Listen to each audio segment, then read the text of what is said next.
네, 오늘은 사무엘하 18장으로 말씀을 전합니다.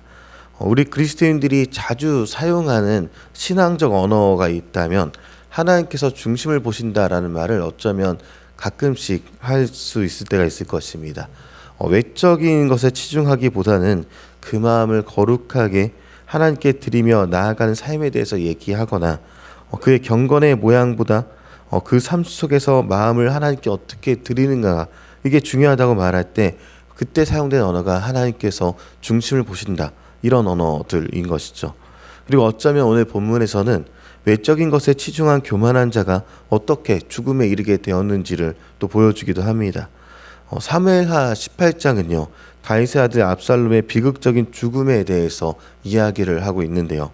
압살롬은 자신의 아버지인 다윗 왕을 대적하여 반역을 일으켰던 사람이고, 그 결과 전쟁에서 패배하고 비참한 최후를 맞이하게 되었습니다. 심지어 압살롬의 죽음의 이유에 대해서 사무엘서는요, 그의 교만을 집어서 얘기하기도 합니다. 이 압살롬이라는 다윗의 아들은요, 성경에서 인정한 출중한 매력을 가진 사람입니다. 성경은 압살롬의 외모에 대해서 말하기를 14장 25절에 보니까 온 이스라엘 가운데서 압살롬과 같이 아름다운 사람이 없었다, 이렇게 얘기를 하면서요, 발바닥부터 정수리까지 흠이 없는 사람이라 이렇게 얘기를 합니다. 그러니까 압살롬의 외모는요, 우리에게 익숙한 표현으로는 머리부터 발끝까지 단점이 없는 사람이다라는 것이죠. 사람들이 그를 보기만 하면 입을 다물 수 없을 정도로 외모가 돋보였던 그런 사람일 것입니다. 그 중에 압살롬의 자랑거리가 있었다면 그의 머리였는데요.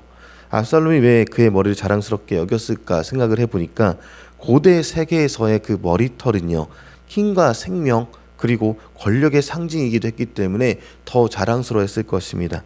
마치 숫사자의 갈기를 표현하는 것처럼 힘이 있는 자의 상징을 부여하는 것이 바로 고대 세대에서의 머리털이었는데요. 긴 머리털은요, 그 사람을 뛰어난 존재로 보이게 하는 그런 힘을 갖고 있었다라고 믿었던 것이죠. 그러하다 보니까요, 반대로는 대머리는 수치스러운 것으로 생각되곤 했던 것입니다. 그래서 열왕기하 2장을 보면 아이들이 엘리사에게 대머리야 올라가라, 그렇게 조롱하는 장면들이 있기도 한데, 현대의 대머리의 관점과는 전혀 다른 개념인 것이죠.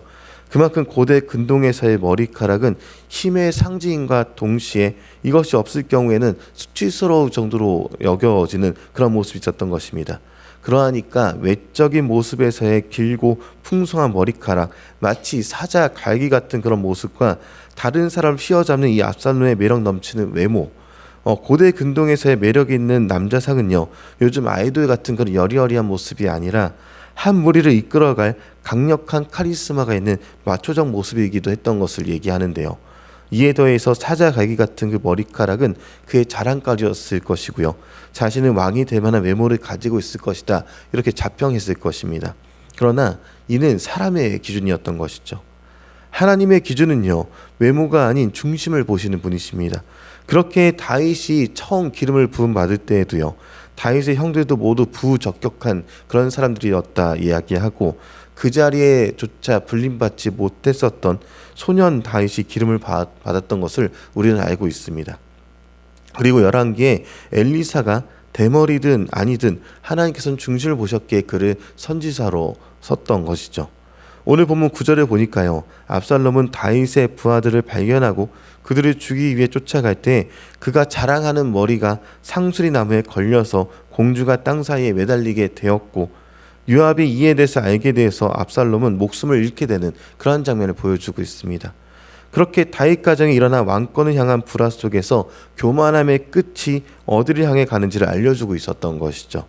사실 압살롬의 반역은요, 단지 권력 다툼이 아니라 하나님께서 세워주신 질서에 대한 도전이기도 했습니다.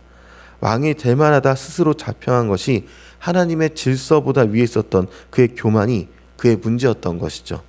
그의 죽음은 죄에 대한 하나님의 심판을 상징하면서 또 동시에 죄의 결과가 얼마나 비참한지를 보여주기도 합니다. 그리고 이에 대해서 압살롬의 죽음의 소식을 다윗이 들었을 때 다윗은 절규하고 또 절규합니다. 그 절규의 내용을 같이 한번 읽어보도록 하는데요. 사무엘하 18장 33절 말씀 같이 한번 읽어보겠습니다.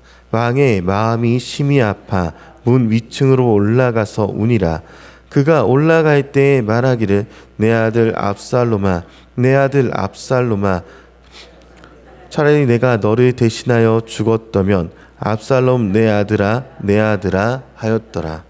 네, 압살롬이 다윗을 죽이기 위해 고군분투했지만 다윗은 배신당하면서도 죽음의 위기 속에서도 그의 아들을 향한 마음을 놓지 않았던 것을 보게 되는 것이죠. 내 아들아 내 아들아 하고 배신하고 죽게 된 압살롬을 향한 그 다윗의 슬픔을 표현하고 있는데, 그 슬픔의 표현이 느껴지십니까? 저는 이 대목을 보면서 창세기에 하나님의 마음이 이러하지 않을까도 여겨졌습니다. 태초에 하나님이 사람을 지으시고 하나님께 반역한 아담과 하와가요, 그들이 죄를 짓고 낙원에서 쫓겨나게 되었을 때 하나님은 아담에게 내가 흙으로 돌아갈 때까지 수고하여야 식물을 먹고 마침내 흙으로 돌아갈 것이니까 너는 흙으로서 왔으니 흙으로 돌아갈 것입니다, 이렇게 말씀하신 내용이 있었는데, 하나님이 사랑하는 사람들에 대한 이 죽음에 대한 선고가 얼마나 마음이 아프셨을까, 그렇게 보게 되는 것이죠. 그마저도 바로 죽어야 할 인생에서 기한을 더 주셔서 더 살도록 하시는 하나님의 마음을 보게 되는 것입니다. 이 압살롬의 반역은요, 아담과 하와의 죄를 떠올리게 하기도 합니다.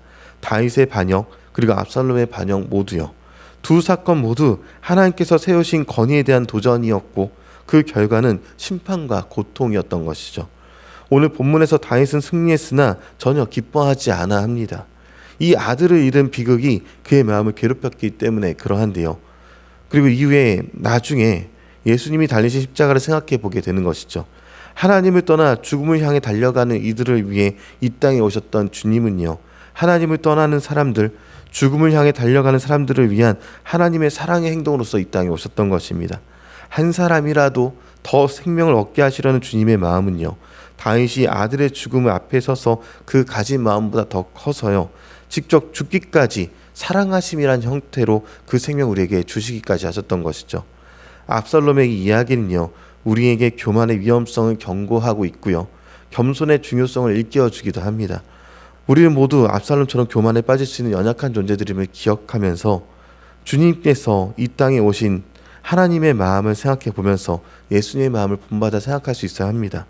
우리는 진정한 행복과 평안을 누릴 수 있는데, 오늘 우리는 압살롬의 비극적인 최후를 거울 삼아서 우리의 마음을 점검하고 겸손한 삶을 살 때에 그때 진정한 평안과 행복을 누릴 수 있다는 것이죠.